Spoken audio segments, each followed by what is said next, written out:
मेघालय की यात्रा। नमस्ते दोस्तों, मैं सिया शर्मा। आज मैं आपको हमारी जिंदगी की सबसे रोमांचक और डरावनी यात्रा की कहानी सुनाने जा रही हूँ। यह कहानी है हमारी मेघालय ट्रिप की, जहाँ हम 5 दोस्तों ने जिंदगी और मौत के बीच खुद को पाया, लेकिन किस्मत और दोस्ती ने हमें बचा लिया। हम पांचों की दोस्ती कॉलेज के पहले साल से ही थी। मैं सिया जयपुर से हूँ। मेरी सबसे अच्छी दोस्त रिया मेहता मुंबई से और नेहा वर्मा दिल्ली की रहने वाली है। हमारे 2 दोस्त अर्जुन सिंह लखनऊ से और रोहित खन्ना चंडीगढ़ से हैं। हम सब अलग अलग जगहों से आए थे, लेकिन कॉलेज में पहले ही दिन से हमारी दोस्ती ऐसी हुई कि मानो हम पिछले जन्म से एक दूसरे को जानते थे। कॉलेज के 3 सालों में हमने हर खुशी और दुख एक साथ शेयर किया। पढ़ाई के साथ साथ घूमने फिरने का भी बहुत शौक था। हम पहले भी कई ट्रिप पर गए थे, लेकिन इस बार हमने कुछ अलग करने की सोची। इसलिए हमने नॉर्थ ईस्ट की खूबसूरत और रहस्यमयी जगह मेघालय जाने का प्लान बनाया। हम 5 अक्टूबर के एक ठंडे सुबह गुवाहाटी पहुंचे और वहां से टैक्सी लेकर शिलोंग चले गए। शिलोंग की खूबसूरती ने हमें मंत्रमुग्ध कर दिया। बादलों से ढकी पहाड़ियां, घने जंगल, झरने, सब कुछ सपनों जैसा लग रहा था।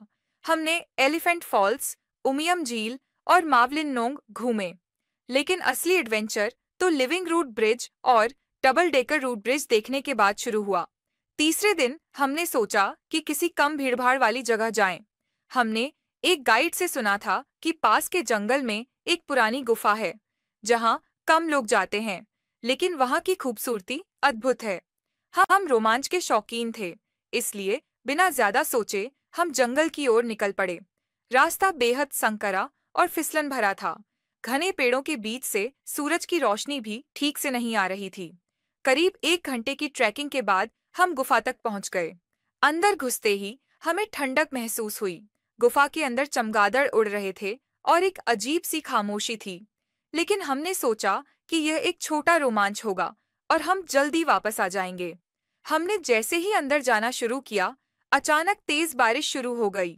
कुछ ही मिनटों में बाहर से आने वाला रास्ता पूरी तरह से पानी से भर गया। हम फंस चुके थे। गुफा के अंदर धीरे धीरे अंधेरा बढ़ने लगा।